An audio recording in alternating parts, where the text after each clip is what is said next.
Dropout grandparents aren't needed. They would just be an obstacle to raising our child as an elite like me.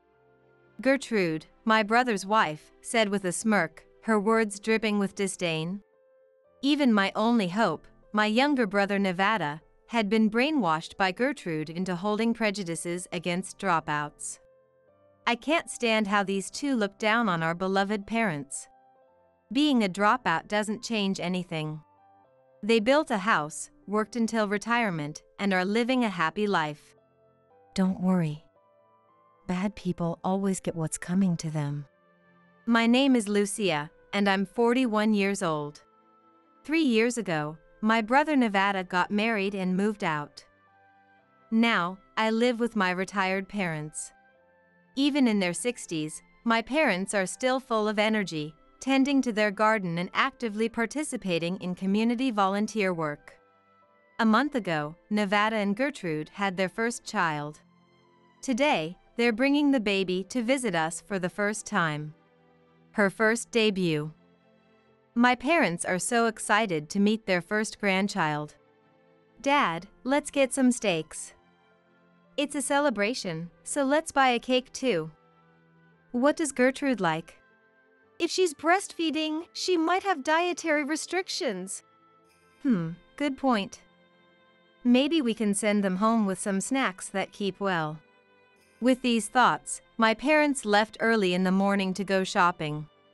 As I was cleaning the living room, I heard a greeting from the front door. Hello. They arrived earlier than expected. I told them they could come whenever was convenient for the baby, but my parents had just left, so they'll have to wait for a while. Lucia, good to see you. Nevada and Gertrude, who was holding the baby, walked in. Gertrude, welcome. Congratulations on the baby. How are you feeling? I'm doing fine. It's a girl, right? What's her name? Her name is Zariah. Nice to meet you. Peeking at the sleeping baby in her cute little outfit, I couldn't help but notice how tiny and adorable she was. Why don't you have some tea while we wait for Mom and Dad to get back from shopping? I offered. Sitting on the couch, Nevada said. Ah, it's so good to be home. The place is tidy, and there's tea ready. Hey, Nevada, is that a dig? No, that's not what I meant. He replied, the tension rising. I asked. What's going on? The house is a mess because Gertrude doesn't clean. We eat fast food or frozen dinners every night because she doesn't cook. I was shocked by his words and couldn't help but speak up. What are you talking about? Gertrude's taking care of the baby. That's your job, Nevada. I'm doing my part. I do the laundry, take out the trash, bathe Zariah, feed her, and I still go to work every day. Dividing household chores and childcare is something each family decides for themselves. There's no right answer. But if both aren't happy with the arrangement, it leads to dissatisfaction. Gertrude, looking exasperated, sighed and said, This is why men are so frustrating. I'd rather spend that time showering Zariah with love than doing chores or cooking. Don't make excuses. You're not great at housework, are you, Gertrude? Excuse me? I graduated from a prestigious university and was trusted to manage the front desk at a large corporation. Of course, I don't have time to be good at housework. Well, now that you're a mother, you should stop making excuses and get on with it. Stop telling me what to do. It's not fair. Women always get the short end of the stick. I'm busy. I'm busy too. Seeing that this could easily turn into a full-blown argument, I decided to step in, even if it wasn't my place. Come on, you too. Let's not fight. Zariah will be upset. Look at how Mom and Dad have always supported each other and made it work. Yeah, you're right. Mom and Dad are like two halves of a whole. Yeah, Or maybe they just gave up on each other after all these years. Gertrude, don't talk like that. Sure, they started dating right after middle school and have been together ever since. What? They were childhood sweethearts? No, they both started working at a food processing plant right after middle school. That's where they met. Gertrude let out a surprised, "Huh?" in a strange voice, clearly shocked. They dropped out? Both of them? Yes, they did. And you kept this a secret? It's not something that really comes up. Wow, that's disappointing. Her words made my blood boil. Being a dropout doesn't change anything. They built a house, worked until retirement, and are living a happy life.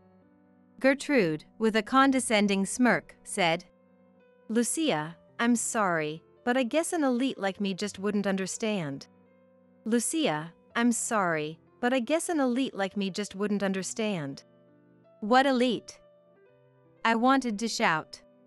Just because she went to a good university, paid for by her parents, she acts so superior. After all, dropouts, they lack common sense, have low-paying jobs, and face many difficulties, don't they? Is that true? Nevada asked, looking puzzled. How can you not call Gertrude out on that, Nevada? Of course not. Gertrude, could you please stop with the prejudice? Well, but it's what everyone says. Is that so? Oh, come on, Nevada. Get a grip. Just then, my smartphone buzzed. I got a message. We're on our way back. The thought of my parents coming home with a feast for Nevada and Gertrude, only to be met with such ungratefulness, made me lose all enthusiasm. The baby, who had been sleeping, started to cry. Gertrude, picking up the baby, said, "Oh dear." And then, unbelievably, "Well, we're going to leave now." Leave? Why? Because the baby's crying, so we should go. But you came to show the baby to Dad and Mom, didn't you? They've been looking forward to seeing their grandchild. Babies cry, that's what they do. It's no big deal. Well, it's just that, I don't want Zariah to meet dropout grandparents. It's not necessary. What? What is she even saying? What do you mean by not necessary? Isn't it obvious? Zariah doesn't need dropout grandparents. They'd just be an obstacle to raising her to be an elite like me. What? I was furious. I couldn't believe how angry I was at hearing her insult my parents. Hoping for some support, I turned to Nevada. Hey, say something. But all he said was, I guess being a dropout is tough. It seemed he was siding with Gertrude. He's always been a straightforward kid, so it seems like he's just believing what he's told. He never used to have any prejudice. I felt utterly betrayed. I honestly didn't have the energy to try to stop Nevada and Gertrude as they left. When my parents got home, I just told them that Nevada and Gertrude had to leave suddenly due to an unexpected errand. Seeing how disappointed they were, I couldn't stop thinking about it, so I called Nevada. Hey, Nevada? Mom and Dad were really looking forward to seeing you. They even bought steaks and lots of treats. Can't you come back now? Steaks? That sounds great, but Gertrude said we shouldn't see them again. Are you serious? Are you really going to just do whatever she says? Well, she said she doesn't want Zariah to catch the dropout curse. What? Yeah, Gertrude said stupidity is contagious. What on earth is he talking about? He's been fed some ridiculous nonsense. And why would he believe that? Who raised you and me? Who paid for us to go to college? Oh, I really want some steak, Lucia. Can you bring it over? What? I'm serious. I've been eating nothing but frozen fast food. The grocery store next door is like our kitchen, according to Gertrude. But I'm so tired of it. Growing up on Mom's homemade meals, of course, Nevada would feel this way. It's probably expensive, and I'm worried about his health. Then, the phone was handed to Gertrude. Hello, Lucia? What do you want? Were you complaining about me? Gertrude, I wasn't doing that. We'll gladly take the steak, so bring it over, Lucia. What? Both of these married people, what do they think of me? If I had known there was steak, I would have stayed longer. Next time, tell me sooner, you're so thoughtless. What? Endure? Exactly on what? I was furious. I'm coming over now. Okay, bring a lot. Wait for me. I hung up. There's no way I'm bringing steak. I'll enjoy it with my parents instead. I won't feel better until I confront them directly and give them a piece of my mind. Their apartment is only about 5 minutes away by car. I rang the doorbell, and without waiting for a response, I opened the door, determined. Ugh! The place was a mess, cluttered with no room to walk. If the entrance is like this, the kitchen must be unusable too. I can't imagine what the baby's room looks like. Nevada poked his head out from the back. Hey, Lucia, did you bring the steak? What a laid-back voice. No, I didn't bring steak. What is this trash-filled house? Didn't you say you were taking out the garbage? Yeah, I just forgot a few times. We have fast food containers every meal, so it's hard to keep up. Doesn't it bother you?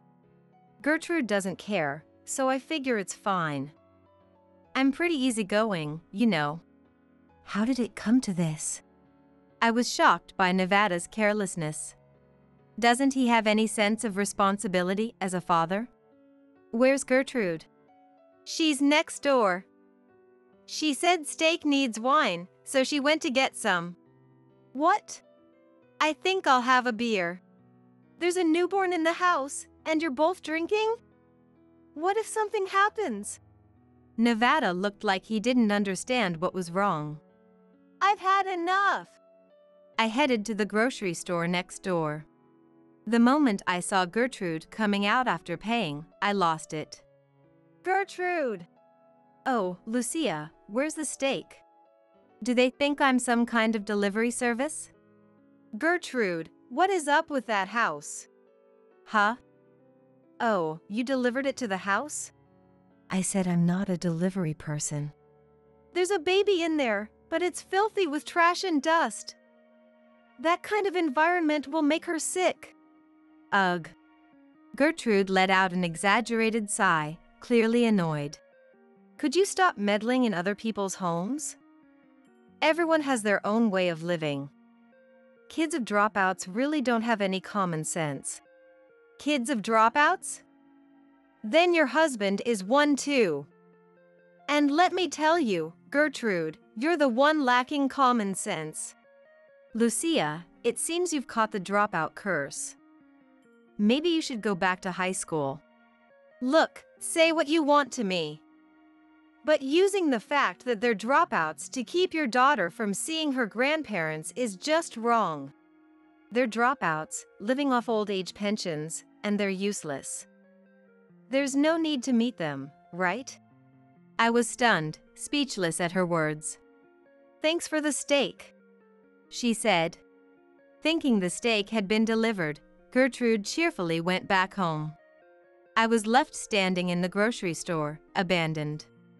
The thought of my niece being raised in that filthy house by self-proclaimed elite Gertrude and Nevada, whose mind seemed scattered, filled me with despair. I stood there, frozen, until the shop clerk spoke to me. From the next day on, whenever my parents tried to call or email Nevada and Gertrude, they received only curt replies. Eventually, Nevada and Gertrude started pretending not to be home.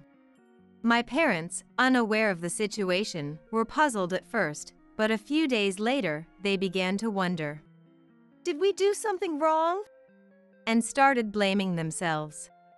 I wanted to tell them that they had done nothing wrong, but I couldn't bring myself to reveal the truth. They just had a baby. They'll come around once Gertrude feels better. You're right. We shouldn't push too hard. Seeing my parents worry when they had done nothing wrong made my heart ache. Mom softly muttered, I just want to hold my grandchild. It'll be okay because people who do bad things always get what's coming to them. What do you mean? They'll definitely come back to apologize. Oh, why's that? Because they'll need to leave their grandchild with us. Did something happen? Just then, Nevada and Gertrude arrived, almost as if on cue. They were both visibly shaken, out of breath as if in a hurry. Dad! Mom! Please take care of Zariah. What's going on? We need to go to Gertrude's parents' house. When? Right now. Right now? The urgency in their voices made it feel like they were fugitives. Your parents live in New Orleans, right? Are you both going? What happened so suddenly? Mom, who had been handed the peacefully sleeping grandchild, was panicking at the unexpected situation. Knowing the full story, I turned to them and said, Running away won't solve anything, you know. I'm not in the wrong. It's ridiculous that they'd file a complaint over something so trivial. My parents were shocked. A complaint? They asked, astonished. Let me explain what happened. A few days ago, after being left at the grocery store by Nevada and Gertrude, a shop clerk approached me and asked, Are you related to the woman you were talking to? Yes, they're family. I need to discuss something with you. The clerk began, and what they said was shocking. Apparently, Nevada and Gertrude, who were regular customers at the grocery store, had been causing the store some losses. I initially feared it might be theft, but it turned out they were always pressing the wrong button when buying coffee. Even though they purchased the cheapest coffee, they would press the button for a larger size or a more expensive latte. The store had noticed this about a year ago and said it had been happening almost every time since. When confronted, Nevada and Gertrude would play dumb. The frequency had become so annoying that the store was considering filing a report. However, since Nevada and Gertrude were regular customers, the store was hesitant to cause a scene. They asked if I could talk to them and make sure it wouldn't happen again. I didn't hesitate and said, Please report them. The accumulated damages must be significant. It's incredibly rude, a major inconvenience, and outright criminal. There's no need for mercy. The store had security camera footage as evidence, and they promptly reported it to the police. The police probably contacted Nevada and Gertrude for questioning, which is likely why they were so panicked. But the idea of running away is just absurd. I don't know all the details, but won't running away just make things worse? I advised, looking at Gertrude. Wait a minute, how do you know about this, Lucia? I heard it from the shop clerk at the grocery store. You were in on it? What? How could you? What did we ever do to you? Tricking us like that is just awful. No, what are you talking about? This is all your own doing. You press the buttons for coffee you didn't pay for. It might be just a few cents, but if you do it hundreds of times, what do you think will happen? I remembered the troubled look on the grocery store clerk's face and felt sorry for them. Gertrude, don't you feel any remorse? Remorse? Why should I? People may press the wrong button by mistake. The shop clerk has been aware of it for a year.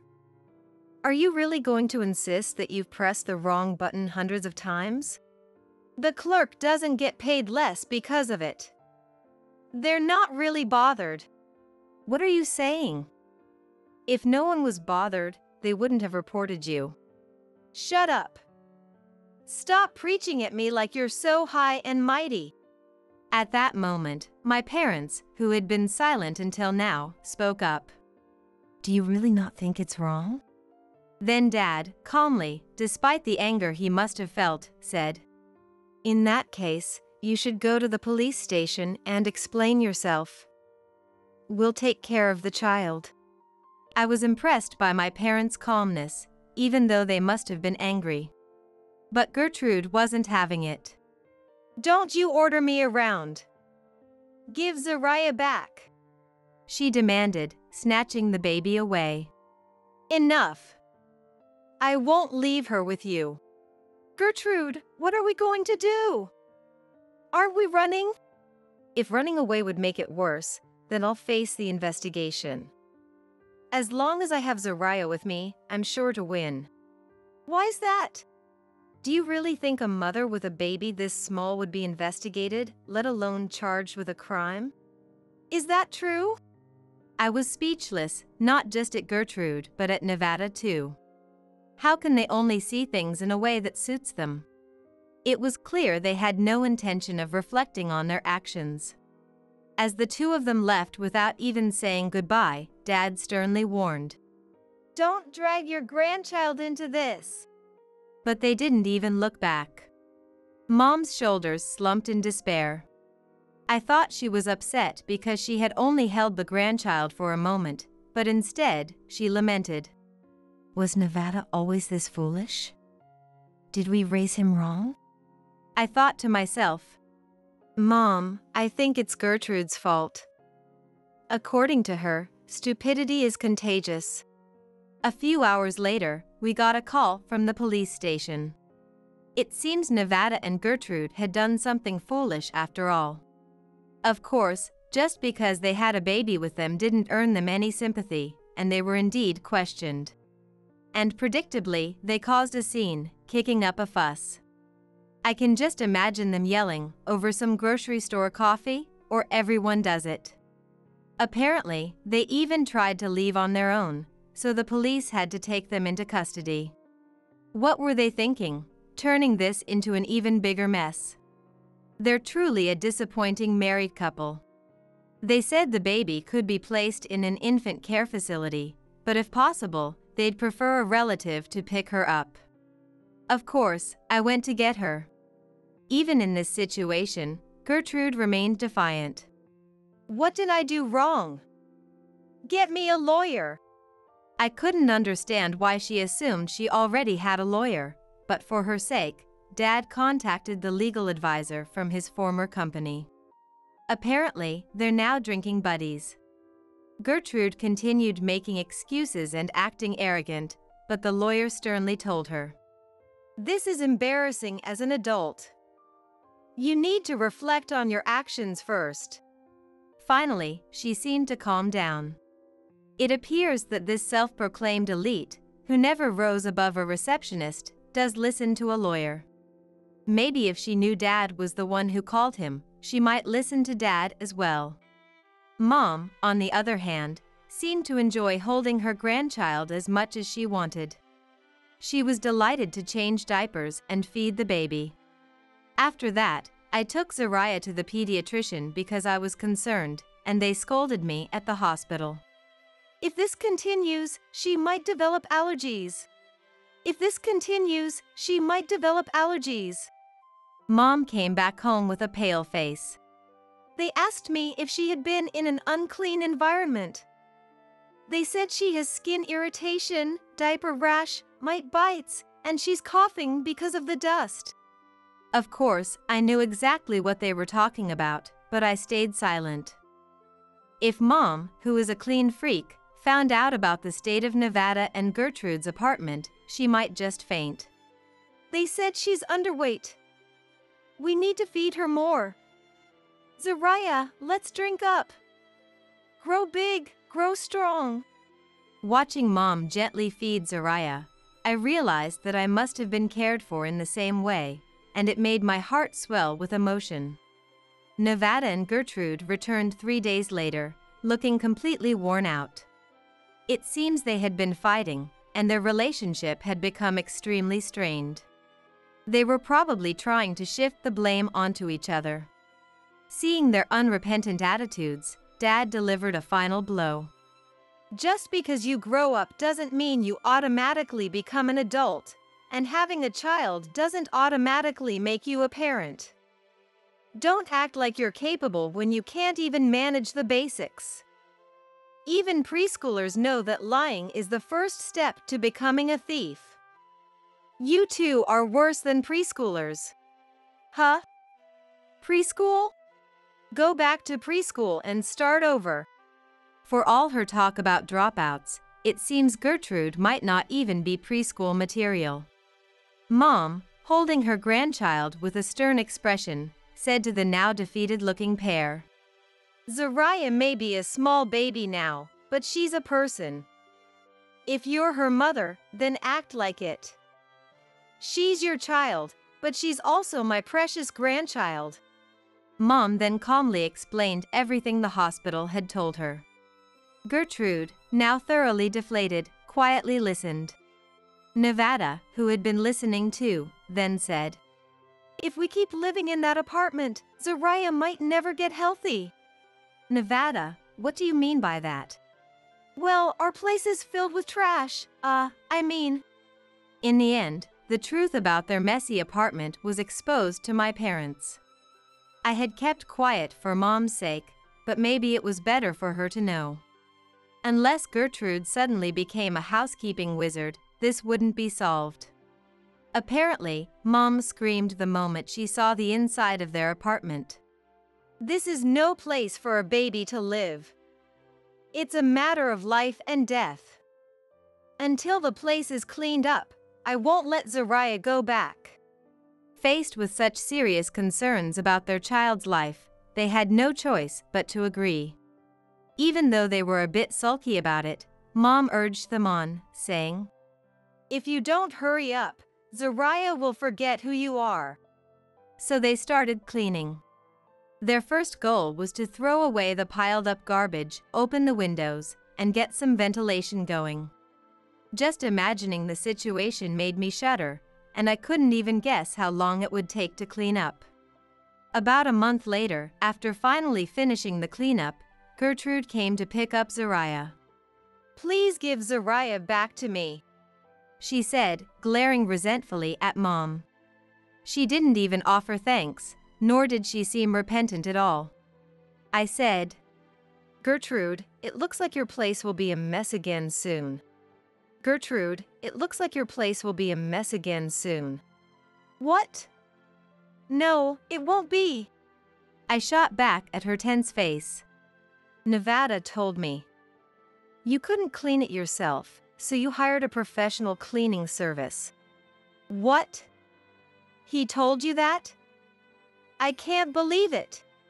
You're going to start baby food soon, and you still haven't started cooking, have you?" I have a little. The grocery store clerk told me you still come every day. They even contacted me to ask you not to sneak in since you've been banned. Isn't there anyone on my side? Gertrude, I can teach you how to clean and cook. Mom smiled warmly as she offered, but of course, Gertrude couldn't bring herself to ask for help and stormed out, saying, "No thanks." Oh dear, I would have trained both Gertrude and Nevada together, Mom said as she gently rocked the baby. I also think it would be best for Gertrude to learn from Mom, who's a veteran at housekeeping, but who knows when her pride will allow her to come and apologize.